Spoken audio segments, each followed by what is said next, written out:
আসসালামু আলাইকুম ওরহমতুল্লাহি ওবরাকাতুহ। আলহামদুলিল্লাহ ওসসালাতু ওয়াসসালামু আলা রাসূলিল্লাহ, আম্মা বা'দ।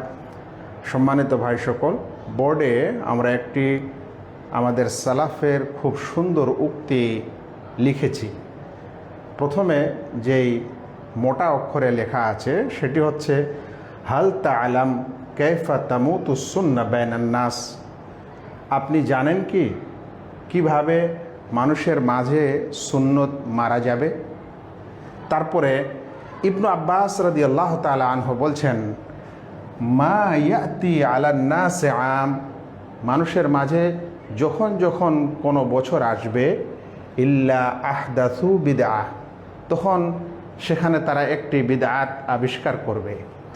ওয়া আমাতু ফিহি সুন্নাহ, এবং একটি সুন্নতকে মেরে ফেলবে। অতঃপর কি ঘটবে? হাত্তা তাহিয়াল বিদআউ ওয়া তামুতুস সুনান। অতঃপর বিদআতই জীবিত থাকবে এবং সুন্নতগুলি মারা যাবে। কথাটির সারাংশ হলো এই যে এমন যুগ আসতে থাকবে, সামনের সময় আসতে থাকবে যে মানুষ তাতে একটি করে বিদআত আবিষ্কার করবে, যার ফলে একটি সুন্নত মারা যাবে।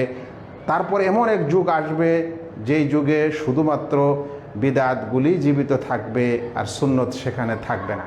সেজন্য বিদআত কত জঘন্য ঘৃণিত আমাদের এটা বোঝা উচিত। উক্তিটি নকল করেছেন আল ইবানা আল কুবরায় ইবনু বাত্তা, প্রথম খণ্ড 177 নম্বর পৃষ্ঠা। আল্লাহ যেন আমাদের সকলকে বিদআত এবং বিদআতের মতো জঘন্য কিছু থেকে দূরে রাখেন, আমিন। আসসালামু আলাইকুম ওয়া রাহমাতুল্লাহি ওয়া বারাকাতুহু।